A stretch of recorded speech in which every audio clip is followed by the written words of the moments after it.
Well, good evening, all. Ira Epstein, and boy, what a rough day, wasn't it? I mean, I'm covering ETFs, stocks, futures markets. I got my hands full today, I'll tell you that. And, it's hard to keep your wits about you. And today is Monday, by the way, the 13th of March, 2023 at 6:25 at night. And it's your metal market update. And this is where experience does come in. I looked and I read an article today about the Treasury yields and how this is the biggest drop, a single day drop since 1987. And it reminded me, back in 87 when you had Black Monday, I owned both a stock firm and a commodity firm. And I think our offices were on the first floor at that time where we had it. And I was saying to myself, boy, if we didn't live on the first floor, I'm in trouble. Even if I jump out the window, I'm just going to roll on the sidewalk. But I was young. That's almost 40 years ago, all right? I've learned a lot. I've been through crashes even since then. You learn what's going on. And this was an event over the past week, and it's not over necessarily yet.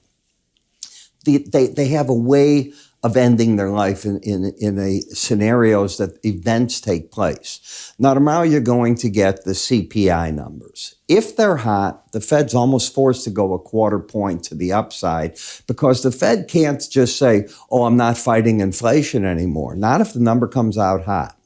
If the number comes out as expected, right in line with last month. That's what the expectations are. Well, that gives the Fed some breathing room. It could say, I'm looking around. I want to make sure that the banking system, everything is where it should be. We don't want to jar things. We'll come back and finish our fight with inflation. That's one argument. If the number's a big wobble, it has the cover of saying, we're not going to lower. We're not saying we're pivoting down. We want to see if this grabs traction to the downside. That would be the ideal situation, and there's a sigh of relief. If you think about the logic, it's there. Tomorrow is a Tuesday. It's often, as I said, a reversal day, so don't lose sight of that. You saw today people running into the bond market. The gold market, certainly over 1,900, had legs. And what about silver that came alive? Even copper got hit early in the morning as the Party Congress ended in China. They didn't do anything to help it, and it came back. So not everything was a total loss in the marketplace.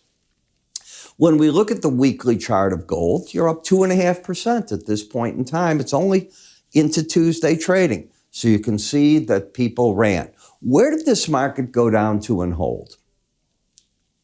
Let's take a look together here because it is strange. Were we not talking right in here that the 1810, 1815 level could be one of the support zones? It's where we had the 200-day average, the 18-day average of closes, the 100. Just remember what we talked about, and here's your bounce away from it on that.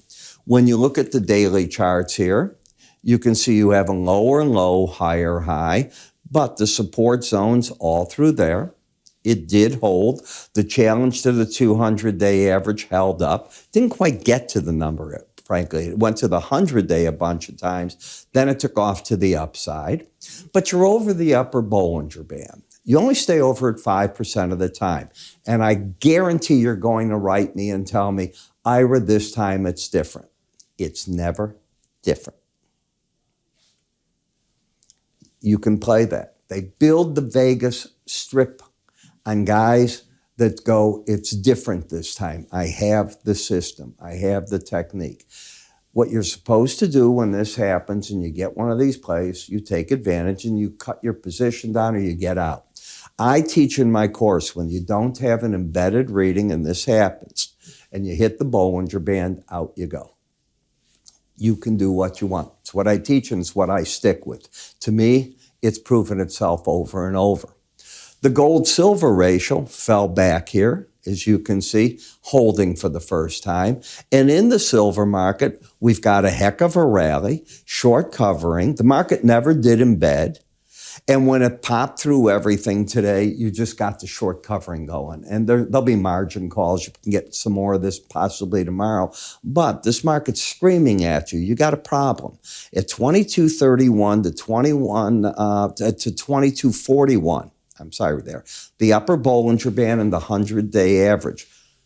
Market's got a problem at those numbers. It's nice that it came back from 19 94, and it's $1 an ounce higher, lickety split in 48 hours for all purposes of trading. Be careful. Okay, you're going to run into some resistance. In the copper market, what do you do? The first challenge of hitting a Bollinger Band. Out you go. You're not embedded. So for the people that have been going in this sideways action, and I wouldn't trade this sideways action. I've said that to you before. This is building either a top or a bottom. Let it spin in there. It's rarely do you come out in one piece. In the platinum, I've moved to the July contract. First challenge of the 100-day average, the Bollinger Band. If professional money were long, and I don't see how it could be because I don't see a trend. They see a lower and low, higher high. I would say this is where they're coming out. You're also overbought. In the palladium market, it's the same thing. A lower low, higher high. Metal's got a bid today because it's a traditional safe haven. But it has been a terrible safe haven. The Ukraine war didn't keep the market up. Other inflation numbers didn't keep the market up. You're going to tell me the banking crisis is going to keep it up. And I'm telling you the Fed has stepped in. And whatever's there, they're going to contain. No, it's not safe yet. It is going to hurt a lot of things along the way. What about the commercial real estate and the banks that are in that niche? When I go downtown Chicago, it's empty, all right? They have real problem getting buildings in there. By the way, the chairman of the Chicago Mercantile's wife was carjacked right downtown Chicago. This is our great mayor who was voted out of office, thank God. And the other nut that's running, Johnson, shouldn't be in there. His thing is, we'll reteach the people. You get police out and you protect people. That's what you do, and you teach them.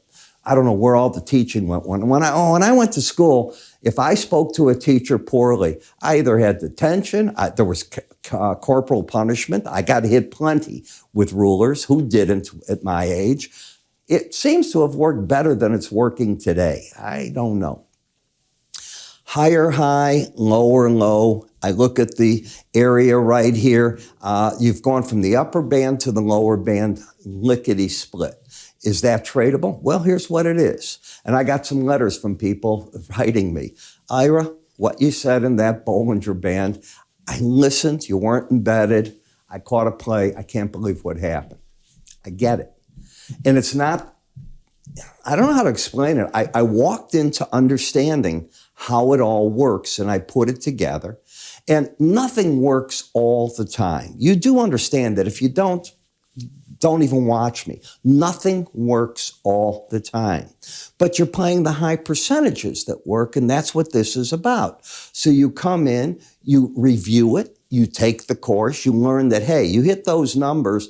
I need a spot that makes no sense to most people where the support resistance is saying, hey, you come out, you cut positions down, you do certain things. Trading against or with Bollinger Bands goes hand in hand with regular trading.